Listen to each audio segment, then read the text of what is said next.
नमस्कार, welcome to career मंत्रा 9.1। मैं अंकित यादव आपके अपने YouTube चैनल में आपका स्वागत करता हूं। जैसा कि थंबनेल देख करके आप समझ चुके होंगे कि आज की क्लास में हम यूपी टेट का सॉल्व पेपर 2016 डिस्कस करेंगे। यह पेपर 19 दिसंबर 2016 को हुआ था। आज की क्लास में हम ईवीएस का पार्ट डिस्कस करेंगे। ठीक है, आपका समय ज्यादा बर्बाद ना करते हुए चलिए वीडियो शुरू करते हैं। आज की क्लास का फर्स्ट क्वेश्चन है, शिक्षक की सबसे बहुमूल्य निधि है उसकी डैश। ऑप्शन है आपके सेवा, वेतन, गर्व, छात्रों का विश्वास। तो इस क्वेश्चन का राइट आंसर हो जाएगा डी ऑप्शन इज राइट, छात्रों का विश्वास। अब देखिए, शिक्षक जो कुछ भी पढ़ाएगा आपको, छात्रों को पढ़ाएगा, तो उसमें छात्रों का भी ऐसा विश्वास होना चाहिए कि शिक्षक जो हमें पढ़ा रहा है वो बिल्कुल अच्छा पढ़ा रहा है, अपनी तरफ से बहुत सही पढ़ा रहा है। ठीक है, अगर छात्रों का विश्वास नहीं होगा तो वो कोई भी चीज अच्छे से नहीं सीख पाएंगे। शिक्षक क्या होता है, एक तरह से छात्रों के लिए कुम्हार का काम करता है। तो बच्चे क्या होते हैं, वो एक तरह से कच्ची मिट्टी की तरह होते हैं। तो शिक्षक जो है उनको जैसा सांचे में ढाल देगा वैसे ही छात्र बन जाएंगे। ठीक है, तो उससे क्या होगा कि आगे चल के समाज में जैसे भी ये काबिल बनेंगे छात्र, तो वो शिक्षक की देन होंगे। तो शिक्षक को, छात्रों को ये विश्वास होना चाहिए कि शिक्षक जो है हमें बहुत अच्छे से पढ़ा रहा है, बहुत सही पढ़ा रहा है। नेक्स्ट क्वेश्चन की तरफ चलते हैं। परिकल्पना को बार बार परीक्षण करने से गलत नहीं पाया जाता। बार बार उसे चेक करें, वो गलत नहीं आ रही, वही आ रही है, सेम आ रही है, मतलब प्रयोग करते हैं तो वही चीज आ रही है। तो वह है एक, क्या होगा? ऑप्शन है सिद्धांत, कानून, खोज या मूल संकल्पना। तो वो बन जाएगा सिद्धांत। क्या बन जाएगा? वो सिद्धांत बन जाएगी, थ्योरी बन जाएगी। नेक्स्ट क्वेश्चन की तरफ चलते हैं। निम्नलिखित में से सबसे उपयुक्त शिक्षण विधि है। ऑप्शन है, शिक्षण विधि बतानी है। ऑप्शन है विचार गोष्ठी एवं श्रुतुलेख, श्रुतुलेख एवं दिया गया कार्य, विचार गोष्ठी एवं कार्य योजना, व्याख्यान एवं श्रुतुलेख। तो इस क्वेश्चन का राइट आंसर हो जाएगा सी ऑप्शन इज राइट, विचार गोष्ठी एवं कार्य योजना। मतलब विचार गोष्ठी क्या है? विचारों का आदान प्रदान करना, आपस में बच्चे जो है एक दूसरे को अपने अपने विचारों के बारे में बताएं और उस पर कार्य योजन करें, कार्य करके सीखें। ठीक है, तो वही शिक्षण विधि सबसे उपयुक्त हो जाती है। होता क्या है इसमें, जैसे छात्र क्या होते हैं, आपस में विचारों पर विमर्श करेंगे और अपने ज्ञान की वृद्धि करते हैं। इससे क्या होता है? ज्ञान की वृद्धि होती है आपस में। नेक्स्ट क्वेश्चन की तरफ चलते हैं। निम्नलिखित में से कौन सी ग्रीन हाउस गैस नहीं है? आपसे क्या पूछा गया? नहीं है। ऑप्शन है carbon dioxide, nitrous oxide, helium, methane. तो इस क्वेश्चन का राइट आंसर हो जाएगा C option is right, helium. Helium क्या है? आपकी कार्बन ग्रीन हाउस गैस या ग्रीन हाउस गैस नहीं है। और आपकी कार्बन मोनोऑक्साइड गैस है, नाइट्रस ऑक्साइड भी ग्रीन हाउस गैस है, मेथेन भी ग्रीन हाउस गैस है, पर हीलियम आपकी ग्रीन हाउस गैस नहीं है, नहीं पूछा गया, तो C option is right. Next question करते हैं। ध्वनि प्रदूषण का मापन किस इकाई द्वारा किया जाता है? आपसे उसकी इकाई पूछी, यूनिट पूछी है। ध्वनि प्रदूषण किसमें मापा जाता है ये पूछा गया। जूल, डेसिबल, न्यूटन, नैनो इकाई। तो इस क्वेश्चन का राइट आंसर हो जाएगा B option is right, decibel. जो ध्वनि होती है, जो हम आपस में आवाज बोलते हैं, तो उसको जो नापा जाता है डेसिबल में मापा जाता है। किसमें मापा जाता है? डेसिबल में। डीबी लिखते हैं, क्या लिखते हैं इसको शॉर्ट में? डीबी लिखते हैं। तो जो होता क्या है कि अगर आवाज जो है 80 डीबी की होगी, किसकी होगी? 80 डेसिबल की होगी, तो वो ज्यादा तीव्र होती है, बहुत शोर माना जाता है। ठीक है, सुनने के लिए पर्याप्त जो आवाज रहती है वो 25 से लेकर के 30 डेसिबल के बीच में रहती है। ये आवाज क्या होती है? श्रोताओं के लिए, आपके सामान्य सुनने वालों के लिए उपयुक्त आवाज होती है डेसिबल में, 25 से 30 डेसिबल। ठीक है, 80 डेसिबल आपकी, मैंने बताया, सुनने के लिए बहुत हार्ड होती है, इससे नुकसान भी हो सकता है। और इससे ऊपर चली जाएगी, उससे ऊपर थोड़ा सा चली जाएगी, जैसे 95 तक चली जाएगी, तो वो अत्यंत तीव्र हो जाएगी और उससे क्या होगा? आपको कष्ट होगा। ठीक है, सुनने में परेशानी होगी। नेक्स्ट क्वेश्चन चलते हैं। निम्नलिखित में से किस स्थलाकृति का निर्माण हिमानी द्वारा हुआ है? हिमानी मतलब हिम नदियों द्वारा। ठीक है, ऑप्शन है लेपीज, यू आकार की घाटी, बी आकार की घाटी, जलप्रपात। तो इस क्वेश्चन का राइट आंसर हो जाएगा बी ऑप्शन इज राइट। जो हिमानी मतलब हिम नदियों द्वारा जो यू आकार की घाटियां बनती हैं, और जो नवीन नदियां होती हैं उसके द्वारा जो है बी आकार की घाटियां बनती है। ये वी और ये यू। तो यू के द्वारा किसकी बनती हैं? आपकी हिम नदियां, मतलब हिमानी। और वी आकार की घाटियां जो बनती हैं वो बनती हैं आपकी नई नदियों द्वारा बनता है। नेक्स्ट क्वेश्चन की तरफ चलते हैं। निम्न नदियों में से कौन सी नदी बंगाल की खाड़ी में गिरती है? आपको ये बताना बंगाल की खाड़ी में गिरती है, ये बताना, ठीक है। तो इनमें से सिंपल सी बात है कि बंगाल की खाड़ी में गिरती है, ये आपको बताना है। ऑप्शन है ताप्ती, स्वर्णरेखा, नर्मदा और सिंधु नदी। तो इस क्वेश्चन का राइट आंसर हो जाएगा स्वर्णरेखा। क्या नाम हो जाएगा? स्वर्णरेखा। स्वर्णरेखा नदी जो है आपकी बंगाल की खाड़ी में जाकर के गिरती है, ठीक है। और आपकी ताप्ती, नर्मदा और सिंधु नदियां हैं वो किसमें जाके गिरती हैं? अरब सागर में जाके गिरती हैं। ताप्ती, नर्मदा और सिंधु ये किसमें गिरती हैं? अरब सागर में गिरती हैं। और आपकी ये वाली स्वर्ण रेखा किसमें गिरती है? बंगाल की खाड़ी में जाके गिरती है। ये आपकी स्वर्ण रेखा जो नदी है ये आपकी झारखंड में बहती है। कहाँ बहती है? झारखंड राज्य में बहती है। देख लेते हैं, झारखंड राज्य में बहती है। नेक्स्ट क्वेश्चन है, राकेश कक्षा 5 में पर्यावरण विज्ञान शिक्षक द्वारा दिए गए कार्य को समय से प्रस्तुत नहीं करता, टाइम पर नहीं देता है, अतः सबसे उपयुक्त सुधारात्मक उपाय हो सकता है। तो सबसे सही सुधारात्मक उपाय क्या होगा ये आपको बताना है, ठीक है। क्वेश्चन की तरफ चलते हैं। प्रधान अध्यापक की जानकारी में लाना, ठीक है। प्रिंसिपल से जाकर के, मतलब जो टीचर पढ़ा रहा है वो प्रिंसिपल से जाकर के ये बता दे कि वो ऐसा कर रहा है।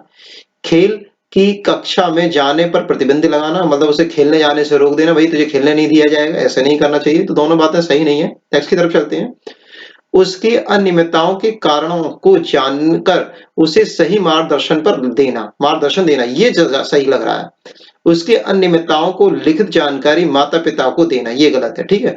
तो पहले क्या, टीचर को खुद प्रयास सारे करने चाहिए, तब ये चीजें बात की है। तो नकारात्मक सारी चीजें हटा दी जाएंगी, पॉजिटिव बात को रखेंगे हमेशा ऐसे क्वेश्चनों में। तो पॉजिटिव बात यही है कि उसके अनियमितताओं के कारणों को जानकर उसे सही मार्गदर्शन देना ही उस टीचर को करना चाहिए। अगर वो वर्क नहीं कर रहा है, मतलब क्यों नहीं कर रहा है ये जानो, उसे घर पे टाइम नहीं मिल रहा है या कोई भी प्रॉब्लम हो सकती है, वो चीजें जानो क्यों नहीं मिल रहा है टाइम, तो ये जानना चाहिए। नेक्स्ट क्वेश्चन की तरफ चलते हैं।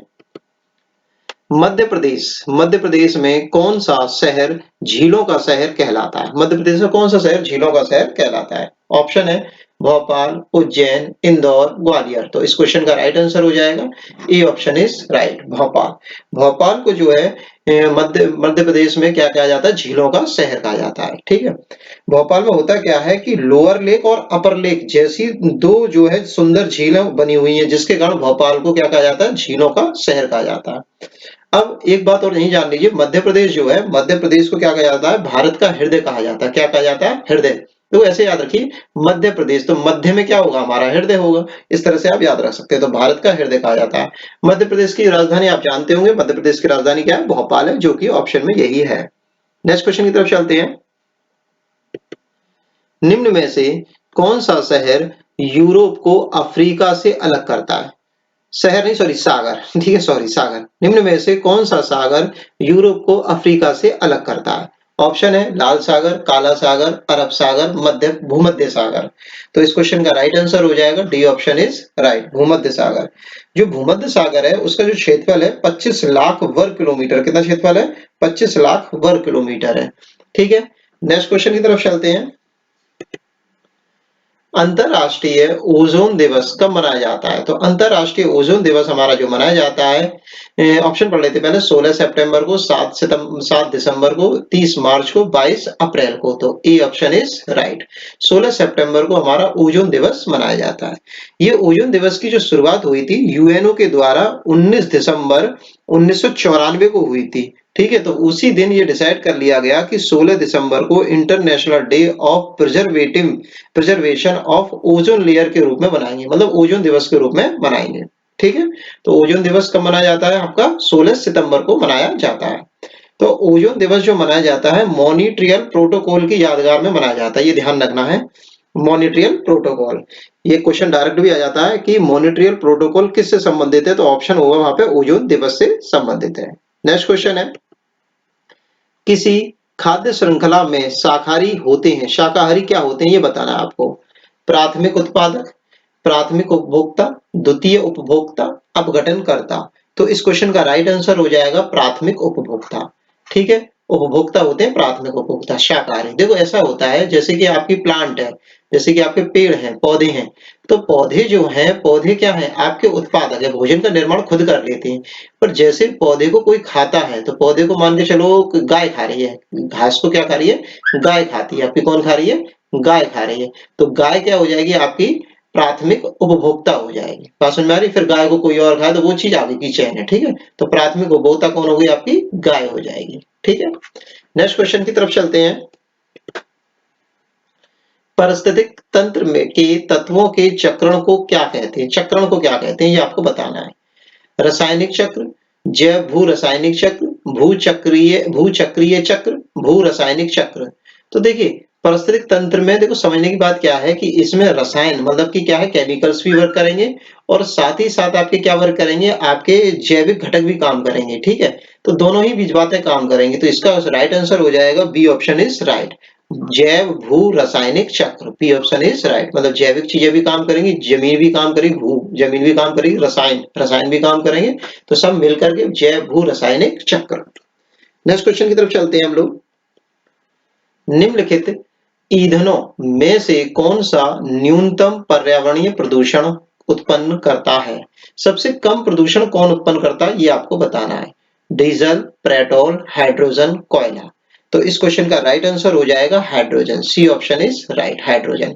ये आपको पता ही, वो नॉर्मली सी बात है, जैसे डीजल है, पेट्रोल है, इनकी गाड़ियां जो होती हैं वो धुआं फेंकती हैं तो पॉल्यूशन होगा ही होगा, ठीक है। हार्मफुल पॉल्यूशन होता है, कार्बन मोनोऑक्साइड वगैरह पता नहीं क्या क्या गैसें निकलती हैं। कोयला कोयला को जलाते हैं तो भी प्रदूषण होता है, ठीक है, कार्बन डाइऑक्साइड गैस निकलती है तो वही प्रदूषण करती है। पर हाइड्रोजन को जलाने पर क्या होता है कि ये कोई प्रदूषण नहीं करता, ठीक है। नेक्स्ट क्वेश्चन की तरफ चलते हैं हम लोग। संकटग्रस्त जंतु दैत्याकार पांडा पाया जाता है। ये दैत्याकार पांडा जो है वो कहाँ पाया जाता है ये आपको बताना है, ठीक है। ऑप्शन है ऑस्ट्रेलिया में, भारत में, चीन में, ब्राजील में। तो इस क्वेश्चन का राइट आंसर हो जाएगा सी ऑप्शन इज राइट। ये दैत्याकार जो पांडा है वो आपका कहाँ पाया जाता है? चीन में पाया जाता है। अब देखो दैत्याकार पांडा का ही क्यों पूछा है, तो वो चीज आ रही है। तो दैत्याकार पांडा के बारे में इसलिए पूछा गया है कि जो पांडा है विश्व वन्यजीव कोष मतलब कि world wild life foundation federation मतलब WWF का क्या है? लोगो है। WWF का क्या है? ये लोगो में है, WWF के लोगो में है, ठीक है। तो इसलिए ये पूछा गया है, ये लुप्त संकटग्रस्त जाति है, इसलिए इसको क्वेश्चन को बनाया गया। नेक्स्ट क्वेश्चन है, आपने अभी तक चैनल को सब्सक्राइब नहीं किया हो तो कर लीजिए। अभी क्वेश्चन खत्म नहीं हुए हैं, अभी 15 क्वेश्चन और रह गए हैं, ठीक है। तो आप लोग सोचें कि ये लास्ट की स्लाइड है, नहीं ऐसा नहीं है, क्वेश्चन अभी और रह गए हैं। तो आप चैनल को सब्सक्राइब करना भूल जाते हैं और मैं भी आपको बोलना भूल जाता हूं, तो आप अभी प्लीज चैनल को सब्सक्राइब करें, लाइक करें, शेयर करें, ठीक है। नेक्स्ट क्वेश्चन की तरफ हम लोग चलते हैं। नेक्स्ट क्वेश्चन है 16 क्वेश्चन है हमारी क्लास का। निम्नलिखित में से किस गैस के कारण भोपाल गैस ट्रेजेडी त्रासदी हुई है? ठीक है, ट्रेजेडी हुई थी। तो भोपाल में जो ट्रेजेडी हुई थी वो किस गैस के कारण हुई थी ये पूछा गया आपसे। ऑप्शन है chlorofluorocarbon, carbon dioxide, nitrous oxide, methyl isocyanate. तो इस क्वेश्चन का राइट आंसर हो जाएगा methyl isocyanate, D option is right, ठीक है। ये आपको पता होगा, बहुत फेमस क्वेश्चन है, ठीक है। अब यहाँ पे एक बात याद रखिए, जो मिथाइल आइसोसाइनेट था इसका क्या हो गया था? रिसाव हो गया था। इसका क्या हो गया था? रिसाव हो गया था, जिसके कारण करीब 2000 से ज्यादा लोगों की मृत्यु हो गई थी इसमें, ठीक है। बहुत सारे लोग मरे थे, ठीक है। और क्या है कि ये जो क्या नाम है ट्रेजेडी हुई थी, तो ये हुई थी यूनियन कार्बाइड कंपनी थी, इस कंपनी का क्या नाम था? यूनियन कार्बाइड कंपनी में हुई थी, ठीक है। नेक्स्ट क्वेश्चन की तरफ चलते हैं। किस देश में क्रिसमस का त्योहार गर्मियों में मनाया जाता है? ठीक है। अब देखो गर्मियों में कब मनाया जाएगा? देखो गर्मी, देखो होता क्या है, क्रिसमस का त्योहार पहले बताइए समझिए। तो क्रिसमस का त्योहार जो मनाया जाता है वो 25 दिसंबर को मनाया था। कब मनाया था? 25 दिसंबर को मनाया था। अब 25 दिसंबर को इंडिया में क्या होता है? इंडिया में क्या होती है? ठंड होती है, ठीक है, ठंड पड़ती है इंडिया में। तो इंडिया में तो जाड़ों के मौसम में मनाया जाता है। अब तारीख गर्मियों में शिफ्ट हो नहीं सकती, तो हमें ये देखना है कि 25 तारीख जो है, 25 दिसंबर की जो तारीख है वो गर्मी के मौसम में किस देश में पड़ेगी ये देखना है। ऑप्शन है जापान, भारत, ऑस्ट्रेलिया और अमेरिका। तो इस क्वेश्चन का राइट आंसर हो जाएगा सी ऑप्शन इज राइट, ठीक है। ऑस्ट्रेलिया में क्या होता है कि जो 25 दिसंबर की जो तारीख पड़ती है वो गर्मी के मौसम में पड़ती है, ठीक है। दक्षिणी गोलार्ध में एक्चुअल में क्या है, हमारा ऑस्ट्रेलिया जो है दक्षिणी गोलार्ध में, हमारी जो अर्थ है इस तरह से अर्थ है, तो अर्थ का ये हाफ पार्ट तो ऊपर का हो गया, तो इंडिया तो ऊपर यहाँ पर है और ऑस्ट्रेलिया आपका इधर है, नीचे है, तो दक्षिणी गोलार्ध में पड़ता है, ठीक है। तो दक्षिणी गोलार्ध में पड़ता है और ऑस्ट्रेलिया में जो गर्मी पड़ती है वो 1 दिसंबर से लेकर के आपकी आपकी पड़ती है 1 दिसंबर से लेकर के करीब फरवरी तक पड़ती है, ठीक है। तो लगभग 28 या 29 फरवरी तक ये पड़ती है आपकी गर्मी, ठीक है। तो इसलिए ये जो है आपकी गर्मी के मौसम में मनाया जाता है। नेक्स्ट क्वेश्चन है, गिर वन्य जीव अभयारण्य निम्न में से किस वन्य जीव का संरक्षण प्रदान करता है? तो गिर गिर वन्य जीव अभयारण्य किसको जो है संरक्षण प्राप्त करता है, ये आपको बताना है। ऑप्शन पढ़ लेते हैं हम लोग, हाथी, सांप, गैंडा, शेर। तो इस क्वेश्चन का राइट आंसर हो जाएगा शेर। D option is right. जो गिर वन्य जीव अभयारण्य है उसमें जो है किसको संरक्षण मिलता है? आपको शेर को संरक्षण मिलता है। ये जो वन्य जीव अभयारण्य है ये कहां पर है? आपका गुजरात में है। कहां पर है? आपका गुजरात में स्थित है। ठीक है, और इसका जो एरिया है वो 1424 वर्ग किलोमीटर है। 1424 किलोमीटर स्क्वायर में ये फैला हुआ है। नेक्स्ट क्वेश्चन की तरफ चलते हैं। निम्न में से कौन सी प्राकृतिक वनस्पति मरुस्थलीय प्रदेशों में पाई जाती है? ठीक है, प्राकृतिक वनस्पति, इनमें से कौन सी प्राकृतिक वनस्पति मरुस्थल में पाई जाएगी, ये बताना है आपको। ऑप्शन है महोगनी, कैक्टस, फर, चंदन। तो इस क्वेश्चन का राइट आंसर हो जाए, ये आपको पता हो शायद, कैक्टस। कैक्टस के जो प्लांट होते हैं वो जो है कहाँ पाए जाते हैं? मरुस्थलीय क्षेत्र में पाए जाते हैं। इसमें जो प्लांट्स होता है इसमें पत्तियां नहीं होती, माशल, इसका तना जो होता है वो माशल होता है। ठीक है, और जो पत्तियां होती हैं वो किसमें कन्वर्ट हो जाती हैं? आपकी कांटों में कन्वर्ट हो जाती है, जिससे क्या पानी को ये ज्यादा मतलब वाष्पोत्सर्जन ना करें। ठीक है, ये होता है, इसलिए तो पानी को सोख करके अपने अंदर रखें। तो इस क्वेश्चन का राइट आंसर आपको बता ही दिया मैंने, कैक्टस। नेक्स्ट क्वेश्चन की तरफ चलते हैं। ग्रीन मफलर, बहुत अच्छा क्वेश्चन है। ग्रीन मफलर संबंधित है। ठीक है, ऑप्शन है मृदा प्रदूषण से, वायु प्रदूषण से, ध्वनि प्रदूषण से, जल प्रदूषण से। तो इस क्वेश्चन का राइट आंसर हो जाएगा ग्रीन मफलर जो है आपका ध्वनि प्रदूषण से संबंधित है। अब देखिए ग्रीन मफलर का क्या मतलब है। देखो ग्रीन, ग्रीन का मतलब इससे यहां से आएगा प्लांट। ग्रीन क्या होते हैं? प्लांट, प्लांट होते हैं। मफलर, मफलर मतलब लाइन बनाना। देखो सुनो, होता क्या है, जब सड़क होती है इस तरह से, ये सड़क है, ठीक है, बीच में आपका ये डिवाइडर होता है, बीच में ये आपका क्या है? डिवाइडर है, और फिर एक और सड़क होती है। इस तरह से समझिए, दो सड़कें चल रही हैं। तो होता क्या है कि प्लांट्स की लाइनें इस तरह से लगा दी जाती हैं। आपने अच्छे अच्छे रहीसी जो अच्छे अच्छे एरिया होंगे वहां पे देखा हो, ये प्लांट लग रहे हैं। ये क्या लग रहे हैं? प्लांट लग रहे हैं। बीच में भी एक लाइन प्लांट की होती है। तो होता क्या है, जब इस पर ट्रैक, इस सड़क पर जो है गाड़ियां चलती हैं, दोनों सड़कों पर गाड़ियां आती जाती हैं, तो क्या होता है कि इनके शोर को कौन कम कर लेता है? ये प्लांट्स कम कर लेते हैं। ठीक है, कौन शोर कम करता है? प्लांट्स कम करते हैं। तो इसी को हम क्या बोलते हैं? ग्रीन मफलर बोलते हैं। क्या बोलते हैं? ग्रीन मफलर बोलते हैं। जो आवाज होती है उनकी, वाहनों की आवाज होती है, उसको क्या कर देते हैं? कम कर देते हैं लोग। ठीक है, प्लांट्स कम कर देते हैं। नेक्स्ट क्वेश्चन है, भू परिस्थितिकी तंत्र में ऊर्जा का महत्वपूर्ण स्रोत है। स्रोत कौन है ऊर्जा का? कहां से ऊर्जा शुरुआत हो रही है वो बताना है आपको। बहुत इजी है, सूर्य, पृथ्वी, चंद्रमा, शुक्र। तो सिंपल है, इस क्वेश्चन का राइट आंसर हो जाएगा ए ऑप्शन इज राइट। सूर्य जो है ऊर्जा का प्राथमिक स्रोत है, ऊर्जा का महत्वपूर्ण या सबसे पहला स्रोत है। सूर्य से ऊर्जा आती है, प्लांट्स लेते हैं, प्लांट्स जो है ऊर्जा ले लेते हैं तो फूड बना लेते हैं अपना। फूड बनने के बाद उस फूड को, मतलब जैसे मान के चलो प्लांट को कौन खा लेते हैं? जानवर खाते हैं, मतलब प्राथमिक उपभोक्ता खाते हैं, फिर प्राथमिक उपभोक्ता सेकेंडरी, फिर थर्डरी, फिर टर्शरी, इस तरह से चलता रहता है। लास्ट में अपघटनकर्ता तक वो जाता है। तो मेन सोर्स हो गया एनर्जी का, वो कौन हो गया? सूर्य, क्योंकि सूर्य की ऊर्जा ही तो सब में जा रही है। ठीक है, नेक्स्ट क्वेश्चन की तरफ चलते हैं। नेक्स्ट क्वेश्चन है 22, टाइटन किस ग्रह का प्राकृतिक उपग्रह है? ऑप्शन है वरुण, बुध, शनि, शुक्र। तो इस क्वेश्चन का राइट आंसर हो जाएगा C option is right, Shani. Titan जो है शनि का क्या है? एक उपग्रह है। ठीक है, बुध और शुक्र का कोई भी उपग्रह नहीं होता। बुध और शुक्र आपकी क्या है? इनका कोई भी उपग्रह नहीं होता है। नेक्स्ट क्वेश्चन की तरफ चलते हैं हम लोग, और वरुण के 13 उपग्रह है। ठीक है, नेक्स्ट क्वेश्चन की तरफ चलते हैं। निम्नलिखित में से कौन सी बायोडीजल की फसल है? बहुत इंपॉर्टेंट क्वेश्चन है। बायोडीजल की फसल निम्नलिखित में से कौन सी, ये आपको बताना है। ऑप्शन है कपास, जटोरफा, गन्ना, आलू। तो देखिए इसकी जो बायोडीजल की जो फसल है वो आपकी बी ऑप्शन राइट हो जाएगा, जटोरफा है। जटोरफा है, क्या सी है? जटोरफा है। अब जटोरफा में क्या होता है कि करीब 25 से लेकर के 30% तक आपका क्या होता है? 25 से 30% तक आपका क्या निकलता है? तेल निकलता है। तो इसी तेल को जो है हम कार में या बस में या किसी भी चीज में डाल करके डीजल की तरह यूज कर सकते हैं, और उससे गाड़ियां चलती हैं। ठीक है, तो अब समझिए इस क्वेश्चन को, बायोडीजल मतलब बायो क्या? प्लांट, प्लांट से जो हमें जो ऑयल मिला है उसका यूज हम किस में कर रहे हैं? गाड़ियों को चलाने में कर रहे हैं। ठीक है, नेक्स्ट क्वेश्चन की तरफ चलते हैं। पर्यावरण संरक्षण अधिनियम किस वर्ष पारित हुआ था? ऑप्शन है 1982 में, 1986 में, 1992 में, 1996 में। तो इस क्वेश्चन का राइट आंसर हो जाएगा 1986 में पर्यावरण संरक्षण अधिनियम पारित हुआ था। इस अधिनियम में क्या है कि 26 तो धाराएं, कितनी धाराएं आपकी 26 तो क्या है आपकी धाराएं हैं, और इसमें 4 क्या है आपके भाग हैं या फिर अध्याय कह सकते हैं, क्या है आपके अध्याय हैं। ठीक है, ये जो है लागू हुआ था, ये हुआ था 19 नवंबर 1986 को। कब हुआ था? 19 नवंबर 1986 को। ठीक है, तो किस सन में लागू हुआ? 1986 में ये लागू हुआ। ठीक है, 5 जून को देखो, समझ लीजिए कि 5 जून को आपका क्या होता है? पर्यावरण दिवस मनाया जाता है। और क्यों मनाया जाता है कि 5 जून 1972, 5 जून 1972 को एक स्टॉकहोम में क्या हुआ था? सम्मेलन हुआ था। ठीक है, वहीं से पर्यावरण संरक्षण पर्यावरण दिवस मनाने की बात आ गई, तो 5 जून को मनाया गया। अब आगे चल के भारत ने भी क्या देखा, ये तो स्टॉकहोम में हुआ, अब भारत ने देखा कि हमें भी कुछ करना चाहिए, दुनिया कुछ सब कुछ कर रही है, तो भारत ने क्या किया था कि 1986 में जाकर के पर्यावरण संरक्षण अधिनियम अपने देश में पारित कर दिया, तो 19 नवंबर 1986 को। ठीक है, नेक्स्ट क्वेश्चन की तरफ चलते हैं हम लोग।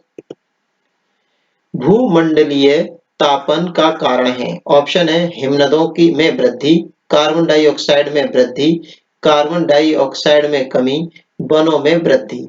तो इस क्वेश्चन का राइट आंसर हो जाएगा कार्बन डाइऑक्साइड में वृद्धि। किसमें वृद्धि? कार्बन डाइऑक्साइड में वृद्धि।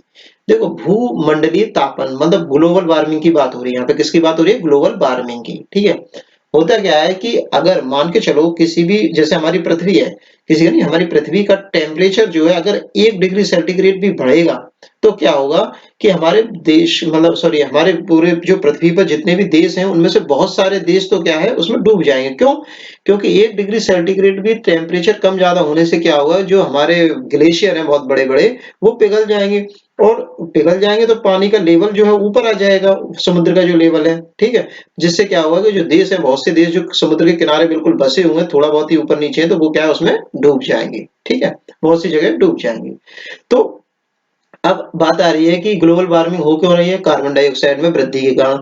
तो कार्बन डाइऑक्साइड में वृद्धि के कारण ही क्यों हो रही है? एक्चुअल में क्या होता है, जो कार्बन डाइऑक्साइड गैस जो होती है वो गर्म गैस होती है। कैसी गैस होती है? गर्म गैस होती है। आपको ये तो पता होगा कि हमारी पृथ्वी पर कार्बन डाइऑक्साइड गैस कितने परसेंट पाई जाती है? तो 0.03% पाई जाती है। कितनी पाई जाती है? मात्र 0.03% पाई जाती है पूरे एटमॉस्फेयर में। ठीक है, अब जो शुक्र है, शुक्र पर जो है करीब कार्बन डाइऑक्साइड गैस है वो करीब 90% से एबव है, करीब 93 97 के आसपास है। ठीक है, तो 90% से एबव है, तो इसीलिए शुक्र को सबसे गर्म ग्रह बोला जाता है। ठीक है, तो आप समझ सकते हैं कि गर्मी किसके कारण हो रही है? कार्बन डाई मोनोऑक्साइड गैस के कारण हो रही है। ठीक है, नेक्स्ट क्वेश्चन की तरफ हम चलते हैं। निम्नलिखित में से किसमें सर्वाधिक जैव विविधता पाई जाती है? सबसे अधिक जैव विविधता किसमें पाई जाती है ये आपको बताना है। शीतोष्ण पर्णपाती वन बायोम में, उष्ण कटिबंधीय सदाबहार वन बायोम में, शीतोष्ण घास प्रदेश बायोम में, सवाना बायोम में। तो इस क्वेश्चन का राइट आंसर हो जाएगा बी ऑप्शन इज राइट। ठीक है, उष्ण कटिबंधीय सदाबहार वर्षा वनों में के बायोम में सबसे ज्यादा जैव विविधता पाई जाती है। ये जो वन होते हैं ये भूमध्य रेखा के पास होते हैं। ठीक है, भूमध्य रेखा के दक्षिण और उत्तर दोनों तरफ पाए जाते हैं। ठीक है, जैसे कि सपोज करो ये हमारी अर्थ है, सपोज क्या करना, ये अर्थ है, ये हमारी बीच में बिल्कुल सेंटर में भूमध्य रेखा होती है। ये क्या होती है? हमारी भूमध्य रेखा होती है, और इसके ऊपर चाहे और नीचे दोनों तरफ करीब 28 डिग्री तक चलने पर हमारी क्या होती है, जो जैव विविधता है सबसे ज्यादा पाई जाती है। इस एरिया में कौन कौन से देश आते हैं? देश के मतलब क्या नाम, महाद्वीप की बात कर लेते हैं। ऑस्ट्रेलिया है, एशिया है, अफ्रीका है, दक्षिणी अमेरिका है, मध्य अमेरिका है, और प्रशांत द्वीपों आते हैं। ठीक है, सबसे ज्यादा जैव विविधता इसी एरिया में मिलती है।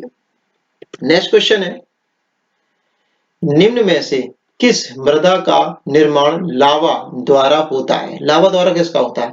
लाल मिट्टी द्वारा, काली मिट्टी, जलोढ़ मिट्टी, लेटेराइट मिट्टी। तो इस क्वेश्चन का राइट आंसर हो जाएगा काली मिट्टी। लावा का जो निर्माण, लावे के द्वारा जो मिट्टी बनती है वो काली मिट्टी बनती है। ठीक है, एक्चुअल में ऐसे भी समझ सकते हैं आप समझने के लिए कि जो हमारा लावा होता है, लावा ठंडा होकर कैसा हो जाता है? लावा लाल रंग का होता है, लाल रंग का वो ठंडा होने के बाद कैसा हो जाता है? काले रंग का हो जाता है। काले रंग से काली मिट्टी का निर्माण होता है। नेक्स्ट क्वेश्चन की तरफ चलते हैं, इसकी डिटेल और थोड़ा सा समझ लीजिए। एक्चुअल में क्या है, जो भारत है हमारा, भारत में करीब 5 लाख, भारत में करीब 5 लाख वर्ग किलोमीटर में जो ये वाली मिट्टी है फैली हुई है। ये मिट्टी सबसे ज्यादा कहाँ मिलती है? आपकी महाराष्ट्र में मिलती है। कहाँ मिलती है? आपकी महाराष्ट्र के एरिया में मिलती है। तो महाराष्ट्र में मिलती है, और महाराष्ट्र में मिलने के कारण इस मिट्टी में क्या होता है, सबसे ज्यादा चूना होता है, पोटाश होता है, मैग्नीशियम, एल्युमिनियम और लोहा सबसे ज्यादा होता है। यह मिट्टी बहुत ही ज्यादा उपजाऊ होती है, और सबसे फेमस क्वेश्चन है, ये मिट्टी कपास की खेती के लिए सबसे उपयुक्त होती है। किसकी खेती के लिए? कपास की खेती के लिए सबसे उपयुक्त होती है काली मिट्टी। ठीक है, और ये मिट्टी जो होती है इसमें क्या होता है, नमी को रोके रखने की सबसे ज्यादा कैपेसिटी होती है, मतलब बहुत समय तक मिट्टी नमी बनी रहती है, गीली बनी रहती है। ठीक है, इसलिए वर्षा कम होने पर भी सिंचाई की आवश्यकता इस मिट्टी को नहीं पड़ती है। ठीक है, नेक्स्ट क्वेश्चन की तरफ चलते हैं हम लोग। वायुमंडल की कौन सी परत प्रकाश की पराबैंगनी किरणों को पृथ्वी की सतह पर आने से रोकती हैं? ऑप्शन है समताप मंडल, क्षोभ मंडल, आयन मंडल, मध्य मंडल। तो इस क्वेश्चन का राइट आंसर हो जाएगा ए ऑप्शन इज राइट, समताप मंडल। अब पराबैंगनी किरणें क्या होती है? पराबैंगनी किरणें आप जानते हो कि जो सूर्य होता है, जो सन होता है हमारा, तो सन से जो हमारी पृथ्वी तक जो रोशनी आ रही है, किरणें आ रही हैं, तो वो किरणों में क्या होता है, अल्ट्रावायलेट रेज भी होती हैं। पर क्या होता है, जो एक लेयर होती है वो समताप मंडल में क्या आ जाती है, समताप मंडल में कौन सी लेयर होती है? ओजोन लेयर होती है। तो उससे टकरा करके जो पराबैंगनी किरणें होती हैं वो एब्जॉर्ब कर ली जाती है ओजोन लेयर के द्वारा। उसके बाद हमारी पृथ्वी, ये हमारी पृथ्वी, तो उसके बाद हमारी पृथ्वी पर ये आती हैं तरंगें। ठीक है, तो ये एब्जॉर्ब हो जाती हैं। ठीक है, तो पराबैंगनी किरणों को कौन रोक रहा है? समताप मंडल में पाई जाने वाली ओजोन लेयर रोकती है। ठीक है, इतनी बात आपको जहां तक समझ में आ चुका होगा। और सुनिए थोड़ा सा कि ये जो पराबैंगनी जो किरणें होती हैं, ये लगभग जो है पराबैंगनी किरणें जो होती हैं, इनको जो लगभग करीब 93% तक जो ओजोन लेयर है वो एब्जॉर्ब कर लेती है हानिकारक किरणों को। ठीक है, इसकी जो खोज हुई थी 1913 में हुई थी। कब हुई थी? 1913 में। फ्रांस के भौतिक वैज्ञानिक थे फेवरी चार्ल्स और हेनरी बुसोन। ठीक है, कौन थे? फेवरी चार्ल्स और हेनरी बुसोन। वन सेक, देखिए मैंने ये दोनों साइंटिस्ट के नाम जिन्होंने इसकी खोज की थी, मतलब ओजोन परत को फाइंड आउट किया था, तो उनके नाम मैंने लिख दिए, फेबरी चार्ल्स और हेनरी बुसोन। इन्होंने जो है 1913 में इस परत की खोज की थी। ये जो ओजोन परत है करीब 93% ओजोन लेयर को, जो पराबैंगनी किरणें हैं, आपके अल्ट्रावायलेट रेज हैं, उनको एब्जॉर्ब कर लेती है पृथ्वी पर आने से पहले। तो ये कहाँ पाई जाती है? समताप मंडल में। ठीक है, इतना आप समझ चुके होंगे, बहुत अच्छे से समझा दिया ये क्वेश्चन। नेक्स्ट क्वेश्चन की तरफ चलते हैं हम आपके लिए। नेक्स्ट क्वेश्चन है हमारी क्लास का, गंगा एक्शन प्लान को लाने का उद्देश्य निम्नलिखित में से किस सुधार हेतु था? ठीक है, गंगा जो एक्शन प्लान जो लाया गया वो किस काम के लिए लाया गया, क्या उद्देश्य था उसका? ऑप्शन है जल की गुणवत्ता बनाए रखना, जल का वेग बनाए रखना, जल की प्रचुरता बनाए रखना, जल के तापमान को बनाना। तो इस क्वेश्चन का राइट आंसर हो जाएगा ए ऑप्शन इज राइट, जल की गुणवत्ता बनाए रखने के लिए गंगा एक्शन प्लान को लाया गया था। अब सुनिए 1985, कब की बात हो रही है? 1985 की। 1985 में श्री राजीव गांधी द्वारा गंगा कार्य योजना, मतलब जीएपी, गंगा कार्य योजना, जीएपी शुरू की गई थी। ठीक है, इसको जो है करीब 15 वर्ष पूरे होने आ गए थे, और इसमें कितना पैसा व्यय हो गया था? इसमें पैसा व्यय हो गया था 901.71 करोड़ रुपया। ठीक है, फिर भी इसमें जो है सुधार नहीं हो पाया, इससे मतलब फायदा नहीं मिल पाया जितना हमें फायदा मिलना चाहिए। मतलब क्या था, जल की जो गुणवत्ता थी, मतलब गंगा के जल की जो गुणवत्ता थी उसे ऊपर लाना था, पर इतना फायदा नहीं हो पाया और ये खराब होती गई। ठीक है, नमामि गंगे करके मोदी जी ने भी कई योजना बना रखी है, इस समय चल रही हैं, तो उससे काफी सुधार देखने को मिल रहा है, पर देखो आगे क्या होता है। ठीक है, चलिए नेक्स्ट क्वेश्चन देखते हैं हम लोग। निम्नलिखित में से कौन सा वृक्ष जैविक कीटनाशक का उत्पादक है? तो जैविक कीटनाशक को कौन उत्पादक है ये आपको बताना है। इस क्वेश्चन के ऑप्शन पढ़ लेते हैं हम लोग। फर्स्ट ऑप्शन है नीम, देवदार, चीड़, ओक। तो इस क्वेश्चन का राइट आंसर हो जाएगा ए ऑप्शन इज राइट, नीम। अब देखिए नीम क्या है आपका? जैविक कीटनाशक है, मतलब जैविक है, ये जिंदा पेड़ है इसलिए, और कीटनाशक मतलब कीड़ों को मारने में हेल्प करता है, मतलब जो भी कीटनाशक वगैरह होते हैं उनको मारने में हेल्प करता है। देखिए जो नीम है आपका, नीम क्या है? भारतीय मूल का पतझड़ वाला वृक्ष है। भारतीय मूल का क्या है? ये पतझड़ वाला वृक्ष है। इसका बॉटनिकल नेम बहुत आता है पेपर में, इसका नाम है बॉटनिकल नेम एजा डायरेक्टा इंडिका, एजा डायरेक्टा इंडिका। क्या नाम है इसका? एजा डायरेक्टा इंडिका। ठीक है, अब इसकी जो पत्तियां हैं, इनकी पत्तियों को खाने से क्या होता है, जो ब्लड होता है हमारा उसका प्यूरिफिकेशन होता है, ठीक है, साफ होता है ब्लड। नीम की जो बहुत प्यारी प्यारी कोमल सी जो पत्तियां होती है उन्हें हम खा सकते हैं, तो उसको क्या है, हमारा ब्लड का प्यूरिफिकेशन होता है। इसके कई सारे यूज हैं। अगर हम इसको क्या नाम है, नीम को जो है, नीम की पत्तियों को अपने क्या नाम है शरीर पर लगाते हैं, त्वचा पर लगाते हैं, तो हमारी जो त्वचा होती है बहुत साफ हो जाती है। और इसकी जो छाल होती है, जो हमारे घाव वगैरह हो जाते हैं उसमें हम लगाएंगे तो उस वो भी हमारे घाव भी हमारे क्या हो जाते हैं, उसकी छाल से सही हो जाते हैं। तो नीम का बहुत ज्यादा यूज है कीटनाशकों में। एक तरह से क्या है, ये औषधि हो गई, रामबाण तरह से औषधि भी हम कह सकते हैं। ठीक है, यही आज की क्लास का लास्ट क्वेश्चन है। ठीक है, आपको ये वीडियो पसंद आई हो तो प्लीज चैनल को सब्सक्राइब करें, लाइक करें, शेयर करें। ठीक है, आप सब्सक्राइब करना भूल जाते हैं तो प्लीज चैनल को सब्सक्राइब करें। आने वाले समय में हम आपके लिए शिक्षक भर्ती की पूरी कंप्लीट सीरीज लेकर के आएंगे, उसमें सारा कंप्लीट सिलेबस, आपके प्रैक्टिस सेट, ठीक है, सब चीजें आपको प्रोवाइड कराएंगे। ठीक है, तो आने वाले समय में हम शिक्षक भर्ती जो आने वाली, सुनने में आ रहा है 97,000 वैकेंसी आपकी आएगी, तो उसकी पूरी कंप्लीट तैयारी आपको इस चैनल पर हमारे पे मिलेगी। ठीक है, थैंक्स फॉर वॉचिंग वीडियो, धन्यवाद, टेक केयर, बाय बाय।